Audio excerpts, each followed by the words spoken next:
நீங்கள் தவறவிட்ட எபிசோடுகளை இப்பொழுதே காணுங்கள் உங்கள் Tandivan.com மற்றும் Tandivan யூடியூப் சேனலில்.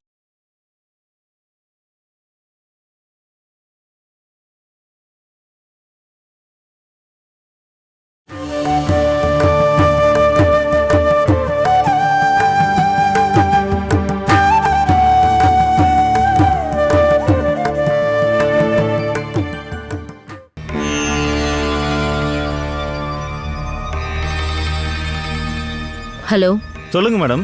ஹாஸ்பிட்டலுக்கு போகணும். ஹாஸ்பிட்டலுக்கா? ஆ சரி மேடம், நான் இப்போவே கிளம்புறேன்.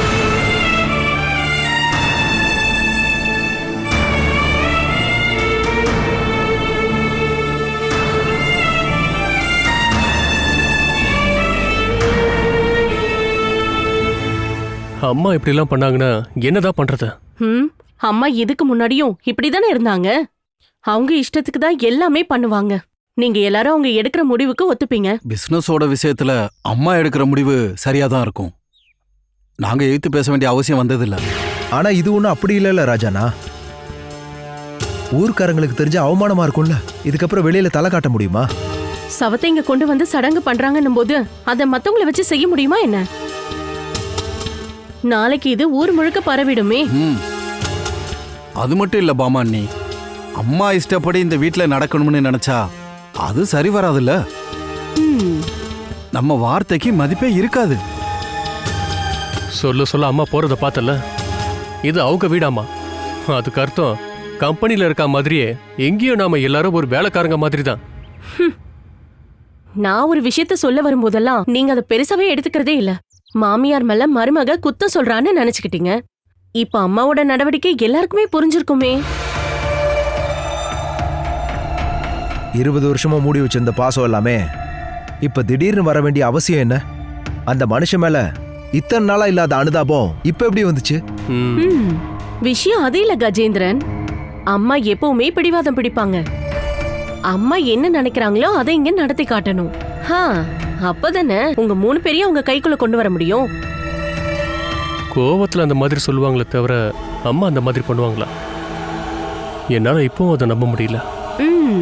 உங்களோட அம்மா வச்சே சொன்னா சொன்னபடி செய்வாங்க. உங்க அம்மாவுடைய சுபாவத்தை நல்லா புரிஞ்சு வச்சுக்கிறது பசங்க இல்ல, மருமக மட்டும்தான். மகியண்ணா, நாம இப்ப என்ன பண்றது? அம்மாவும் போயிட்டாங்க. நாம சொல்றத கேட்பாங்களா என்ன? இங்க ஒரு சவத்தை கொண்டு வந்து சடங்கு பண்றத நம்ம கையை கட்டி வேடிக்கை பார்க்கணுமா? நீங்க இங்க இருந்தீங்கன்னா கை கட்டி வேடிக்கைலாம் பார்க்க முடியாது. ஆபீஸ்ல இருக்க ஸ்டாஃப் அப்புறம் இன்னும் கொஞ்சம் சில பேருங்க அம்மா கூட கண்டிப்பா நிப்பாங்க. அவங்கள தோக்கடிக்கிறதுக்காக நீங்க ஏதாவது பண்ணிதான் ஆகணும். பாமா அண்ணி சொன்னது சரிதான் மகியண்ணா. இங்க இருக்கவங்க முன்னாடி நம்ம அவமானப்படுறதுக்கு நம்ம இங்க இருக்கணுமா? இல்லைன்னா எங்கேயாவது போயிடலாமா? அம்மா கிட்ட போய் சொல்லியிருந்தாலும் ஊட்டிக்கே போயிடலாமான்னு இப்போ நான் யோசனை பண்றேன். அது வேணாம் மகியண்ணா. நாம இந்த ஊருக்குள்ளே தான் இருக்கணும். இங்க என்ன நடக்குதுன்னு நாம தெரிஞ்சுக்கணும்ல. அதுவும் சரிதான். சரி வாங்க, நாம எங்கேயாவது போலாம். வாங்க.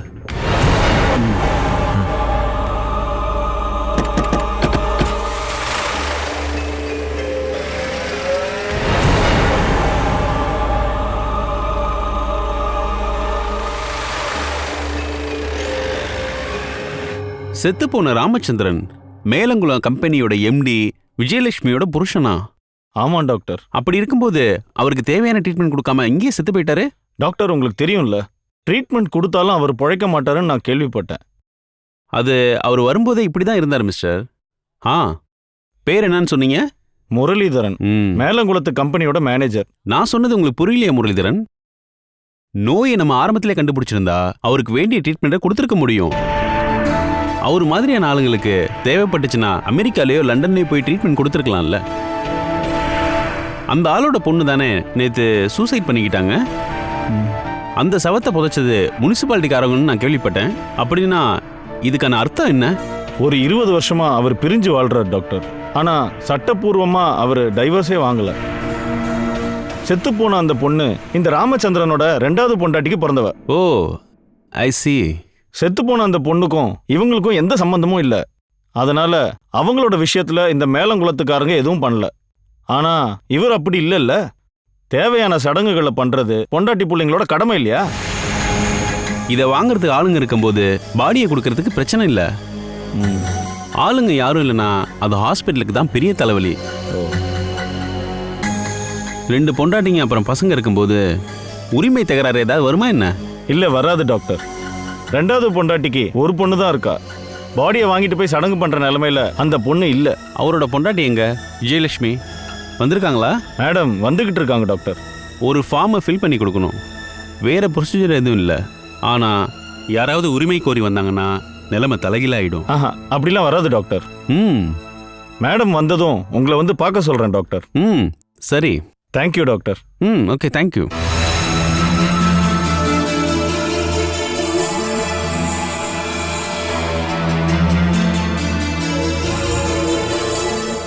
கோபி கிருஷ்ணா, ஹாஸ்பிட்டல் வரைக்கும் நீ வரணும். அந்த சுதீஷை கூட்டிட்டு வா. அப்புறம் சில விஷயங்கள் இருக்கு. மேடம் இப்போ வந்துருவாங்க. வேண்டாம் வேண்டாம், ஆஃபீஸில் யாருக்கும் தெரிய வேண்டாம். சாதாரணமாக வேலை நடக்கட்டும். ம் சீக்கிரம் வா.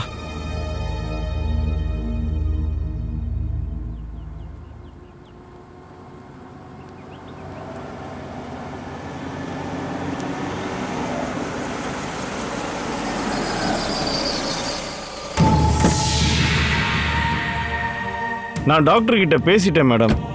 இங்க சின்னதா ஒரு ஃபார்மாலிட்டிஸ் இருக்காமா. டிஎம்ஐ ஆஃபீஸ்க்கு போய் ஒரு ஃபார்ம் ஃபில் பண்ணும்.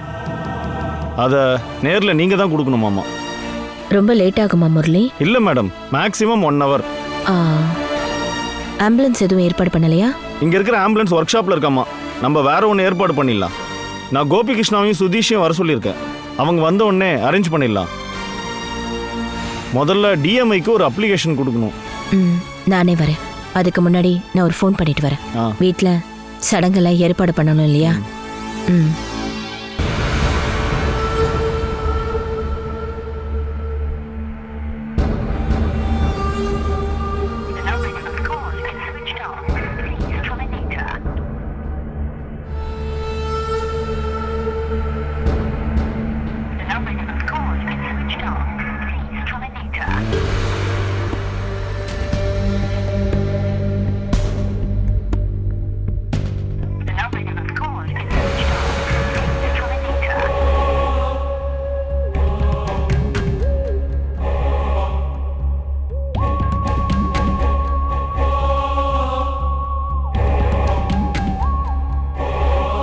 ஹலோ, மகி மற்றவங்களாம் எங்கே போயிட்டாங்க பாமா? இங்க இல்ல. அவங்க எங்கே போனாங்கன்னு தான் கேட்டேன். 3 பேரும் வண்டியில போனதை நான் பார்த்தேன். எங்க போனாங்கன்னு எனக்கு தெரியல. மகி எங்கே போறான்னு உன்கிட்ட கூட சொல்லிட்டு போலையாமா?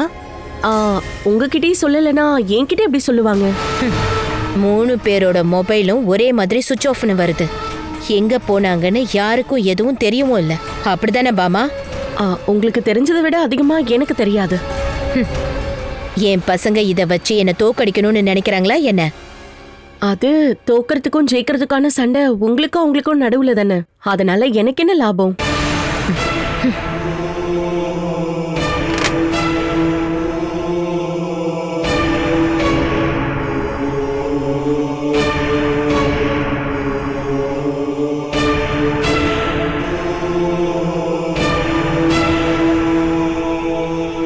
முரளி, யாரையாவது கூட்டிட்டு நீங்க உடனே வீட்டுக்கு போங்க. அங்க போனதும் சடங்குகளுக்கான ஏற்பாடெல்லாம் செய்யணும். சரிங்க மேடம். மகேஷ் சார் அங்க இருப்பார்ல?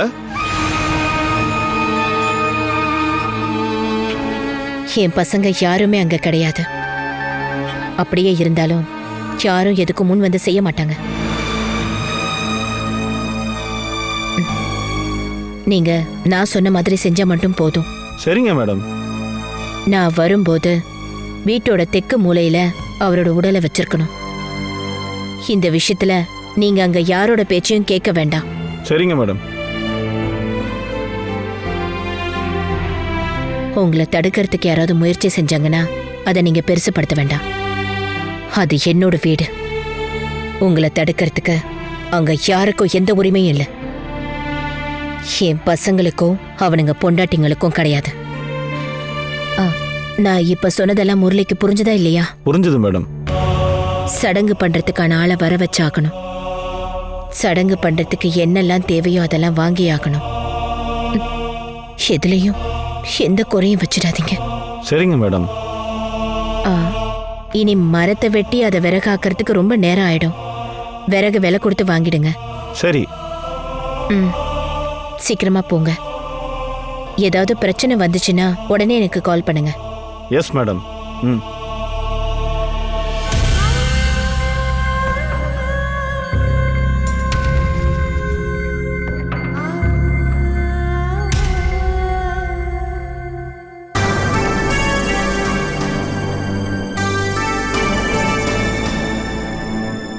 ஆம் ஜெயா, நீ இங்க நின்னுட்டு இருக்கியா? கீழே வந்து என்ன பண்ண முடியும் பாமக்கா? நான் தான் நடந்ததெல்லாம் பார்த்தேனே. அந்த கிழவனோட பொணத்தை இங்க கொண்டு வந்து வச்சு திருவேன்னு அம்மா அடம் பிடிக்கிறாங்க. எல்லாருக்கும் சவால் விட்டுட்டு போயிருக்காங்க. அம்மா சவால் விட்டாங்கன்னா இங்க இருக்கிற ஆம்பளைங்க எங்கேயாவது போய் ஒளிஞ்சுக்கிறாங்க. இவங்கள சொல்லி என்ன பிரயோஜனம்? அவங்க இங்க இருந்தா அது சரிப்பட்டு வராது ஜெயா. சவத்தை இங்க கொண்டு வரும்போது உங்களால வெளியில போக முடியுமா என்ன? பாக்குறவங்களை நம்ப வைக்கிறதுக்காக ஏதாவது பண்ணிதான் ஆகணும். மத்தவங்கள நம்ப வைக்கிறதுக்காக தான் நம்ம வாழ்க்கைய நம்ம வாழுறோமா? என் வீட்டுக்காரும் மகி மாமாவும் பண்ற தப்பே அதுதானே. அம்மா என்ன நினைப்பாங்க, மாமனார் என்ன நினைப்பாரு, மாமியார் என்ன நினைப்பாங்க? இப்படி 100 பேர் இருக்காங்கன்னு பாக்குறதுனாலதான் இங்க இருக்கிற ஆம்பளைங்களால எதுவுமே பண்ண முடியாம போகுது. என்ன பண்ண முடியும் ஜெயா? பத்திரம், பணம் போட்டியோட சாவி எல்லாமே அம்மா கிட்ட தானே இருக்கு. அப்படி இருக்கிறதால அம்மாவை எதிர்க்கிறதுக்கு பசங்க யாருக்கும் தைரியம் வரல. தரத்துக்கு மனசு இல்லைன்னா அதை புடுங்கி வைக்கணும். அம்மாவோட கட்டுப்பாட்டுல இருக்கவங்க இதெல்லாம் செய்ய மாட்டாங்க. இங்கதான் பாமாக்கா நம்ம மூளைய யூஸ் பண்ணணும். இல்லாததையும் பொல்லாததையும் சொல்லி அவங்கள உசிப்பேத்தி விடணும். அதுக்கு தானே கடவுள் தலையணை மந்திரம்னு நமக்கு கொடுத்திருக்காரு. நாம மந்திரம் போட்டா மட்டும் போதுமா ஜெயா? கேட்க வேண்டியவங்க காதை பொத்திக்கிட்டா நாம என்ன பண்ண முடியும்? அப்ப நமக்கு தோணும், புருஷங்க கிட்ட இப்படி சொல்றதை விட கண்டவங்க கிட்ட போய் சொல்லான்னு. இப்ப நம்ம என்னதான் பண்றது? சவத்தை எடுத்துக்கிட்டு அம்மா கண்டிப்பா இங்க வர்றது உண்மைதான். அதை இங்க கொண்டு வந்து வைக்கும் போது நம்ம கண்ணையும் வாயை முடிக்கிட்டு பேசாம இருக்கணுமா? நான் என்னோட வீட்டுக்கு போலான்னு இருக்கேன்க்கா. இதெல்லாம் பார்க்கணும்னு என்ன அவசியம் இருக்கு? என்ன தனியா விட்டுட்டு போகாத ஜெயா. நான் தனியா இருந்து என்ன பண்ண முடியும் சொல்லு? அக்கா, நம்ம 2 பேர் மட்டும் இருந்து என்ன பண்றது? நாம இந்த வீட்டுக்கு வந்து பொண்ணுங்களாச்சே. பசங்களுக்கு இல்லாத உரிமை நமக்கு இருக்கா என்ன? அவங்களுக்கு இங்க இருக்கிற மரியாதை கூட நமக்கு இங்க இல்ல. நீ சொல்றதெல்லாம் உண்மைதான் ஜெயா. ஆனா நாம இதெல்லாம் பாத்துக்கிட்டு வேலைக்காரங்க மாதிரி அமைதியா இருக்க முடியுமா என்ன? அப்ப நம்ம என்ன பண்றது பாமாக்கா? நாம மாதவன் மாமா கிட்ட இன்ஃபார்ம் பண்ணிரலாமா? என்ன இருந்தாலும் அம்மா மாதவன் மாமா பேச்ச மீறவே மாட்டாங்க. ஜெயா, உன் மொபைல் எங்க?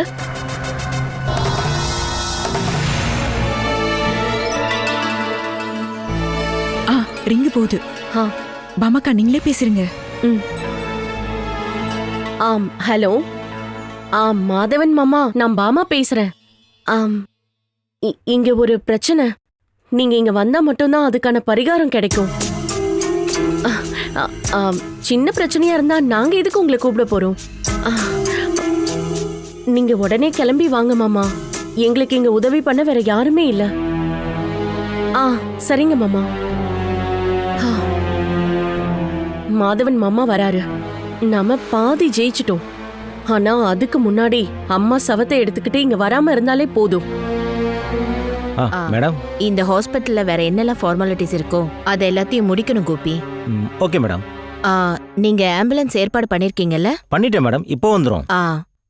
அட்டெண்டர்ஸ்க்கு ஏதாவது நம்ம கொடுக்கணும். என்ன கேக்குறாங்களோ அதை கொடுத்துருங்க. சரிங்க மேடம்.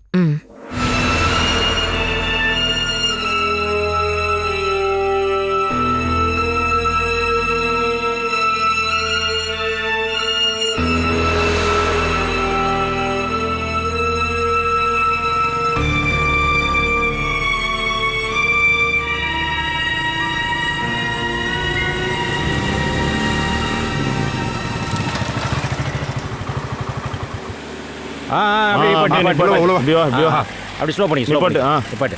நீ இறங்கு இறங்கு இறங்கு.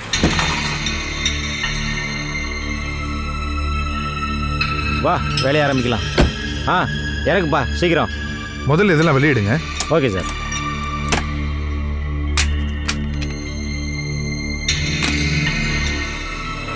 கொஞ்சம் சீக்கிரமா. சீக்கிரம் எடுப்பா, சீக்கிரம் எடு. கொடுங்க. கொண்டப்பா அந்த அதடு. என்ன முரளி இதெல்லாம்? அது வந்து இங்க ஒரு உடலை எரிக்கணும் மேடம் சொல்லியிருக்காங்க. உடலா? எதுக்காக? அது எனக்கு தெரியாது. மேடம் என்கிட்ட சொன்னாங்க, அதை நான் செய்யறேன், அவ்வளவுதான்.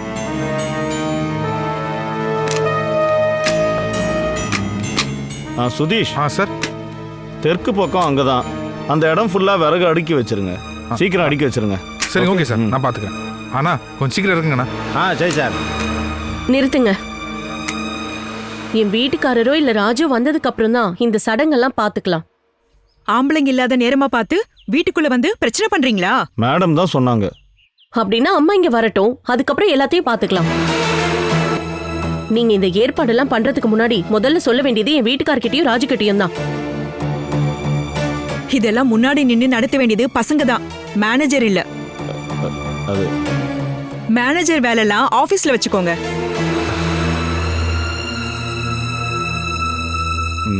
என்கிட்ட சண்டைக்கு வராதீங்க. நான் சம்பளம் வாங்குற ஒரு சாதாரண மேனேஜர். மேடம் சொன்ன வேலையை நான் செய்யலைன்னா நாளையில இருந்து நான் வீட்டில் இருக்க வேண்டியதுதான். அம்மா வந்ததுக்கு அப்புறம் இதெல்லாம் பண்ணுங்கன்னு இவ்வளவு நேரம் தமிழ்ல தானே உங்ககிட்ட சொன்னோம். அப்படி என்ன இங்க நடந்ததுன்னு எனக்கு சத்தியமா புரியல. மேடம் சொல்றதை அனுசரிச்சு தான் நாங்க எல்லா வேலையும் செஞ்சுக்கிட்டு இருக்கோம். தேவையில்லாம பேசிட்டு இருக்காதீங்க முரளிதரன். என்ன பிரச்சனைன்னு சொல்லி முரளிக்கு தெரியாதா? இந்த வீட்ல ஆம்பளைங்க 3 பேர் இருந்தும் வீட்ல ஒரு காரியம் நடக்கிறத மேனேஜர் கிட்ட சொல்றதுக்கு அர்த்தம் முரளிக்கு புரியலையா என்ன? மேடம் சொல்றத ஒரு வார்த்தை கூட விடாம நான் கேட்பேன். அதுக்கான அர்த்தத்தை நான் இது வரைக்கும் அவங்க கிட்ட கேட்கல. ஒண்ணு பண்ணுங்க, நீங்க மகி சாரியோ ராஜன் சாரியோ வர சொல்லுங்க. அவங்க வரலன்னா மேடம் சொல்ற மாதிரி தான் நான் பண்ணணும். வாஜையா, இந்த ஆள் கிட்ட பேசி ஒரு பிரயோஜனமும் இல்ல. இதுக்கு மேல வேண்டாம். இந்த வீட்ல அம்மாக்கும் பிள்ளைங்களுக்கும் சண்டைன்னு ஊர்க்காரங்க கிட்ட சொல்ல வேண்டாம். தெரியாதவங்க எல்லாம் தெரிஞ்சுக்கிட்டும் பாமாக்கா. பசங்களோட பேச்சு எதுவுமே கேட்காம ஒரு அம்மா தான் ஆட்சி நடத்துறாங்கன்னு 4 பேருக்கு தெரியட்டும்க்கா. எத்தனை நாளைக்கு தான் நம்ம உண்மையை மூடி வைக்கிறது? வேண்டாம் ஜெயா. ஒருவேளை ஊர்க்காரங்களுக்கு தெரிஞ்சா கூட கலகத்தை உண்டு பண்ணது மருமக தானே எல்லாரும் பேசுவாங்க. வா.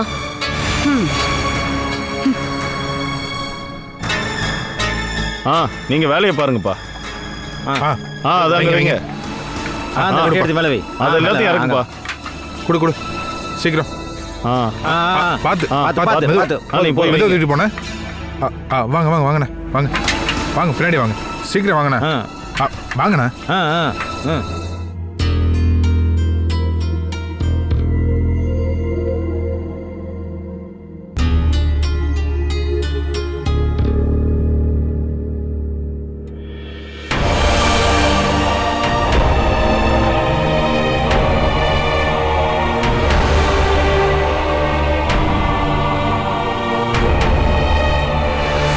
எனக்கு 2 பெண் குழந்தைங்க இருக்காங்க.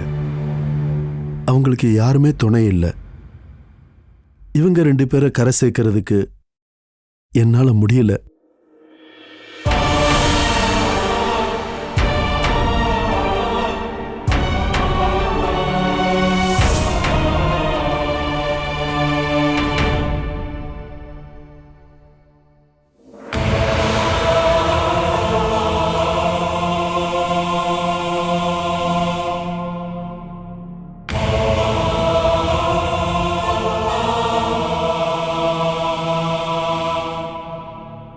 நீ எங்கம்மா வர?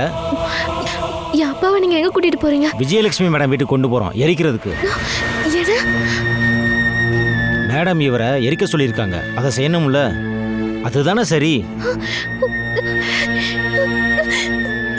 என்னோட அப்பா இவரு? அதெல்லாம் எனக்கு தெரியாதுமா. மேலங்குளத்து விஜயலட்சுமி மேடத்தோட புருஷனோட பாடி தாமா இது. நீங்க எங்க கூட வராதீங்க. நீங்க கொண்டு போங்கப்பா. அந்த வீட்டு ஆளுங்க உன்னை காம்பவுண்டுக்குள்ளே சேர்க்க மாட்டாங்க, அப்புறம் எதுக்கு வர?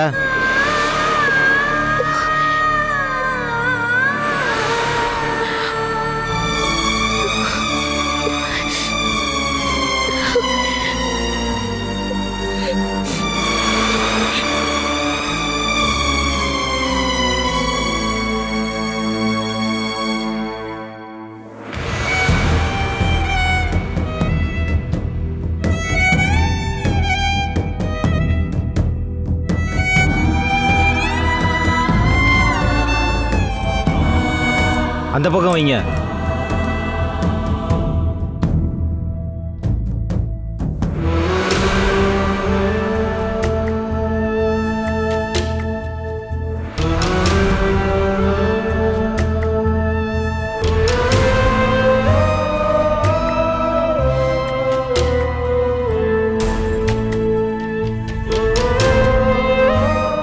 மேடம், எல்லாம் முடிஞ்சது, போலாமா? போலாம்.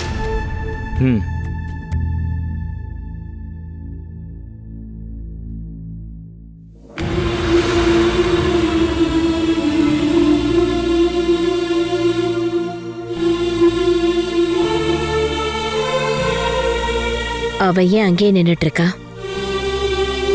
நீங்க ஏதோ அவகிட்ட பேசிட்டு இருந்தீங்க. அவளோட அப்பாவை எங்க கொண்டு போறீங்கன்னு சொல்லி கேட்டா. நான் சொன்னேன் மேடத்தோட வீட்டுக்கு கொண்டு போய் எரிக்க போறோன்னு.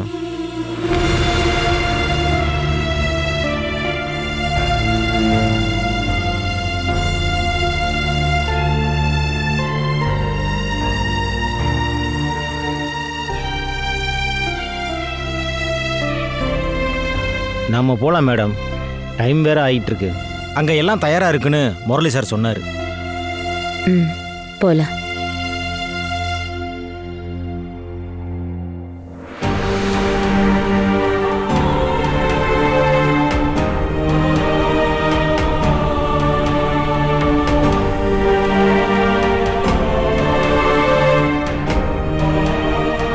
என்னாச்சு மேடம்? அவ இனிமே என்ன பண்ணுவா? அது தெரியல மேடம். அவளுக்குன்னு யாரும் இல்லையா? யாரும் இல்லை மேடம். அப்பா செத்துட்டாரு, தங்கச்சியும் தற்கொலை பண்ணிக்கிட்டா. அசோகனை பற்றி உங்களுக்கே தெரியுமே. அவ இதுக்கப்புறம் எங்க போவா? யாருக்கு தெரியும்?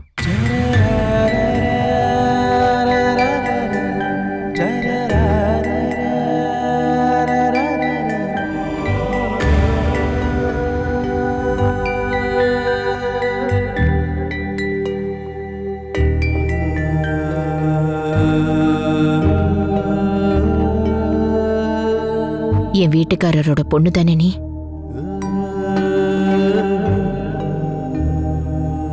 உனக்குன்னு யாராவது இருக்காங்களா? உன்னை கூட்டிட்டு போறதுக்கு யாராவது இங்க வருவாங்களா?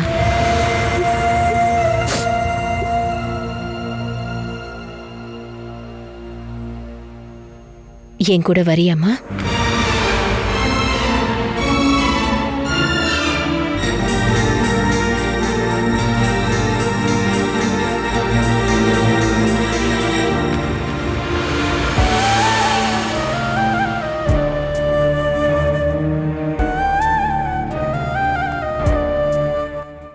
Catch us on TV, Tandivan.com, Facebook and YouTube.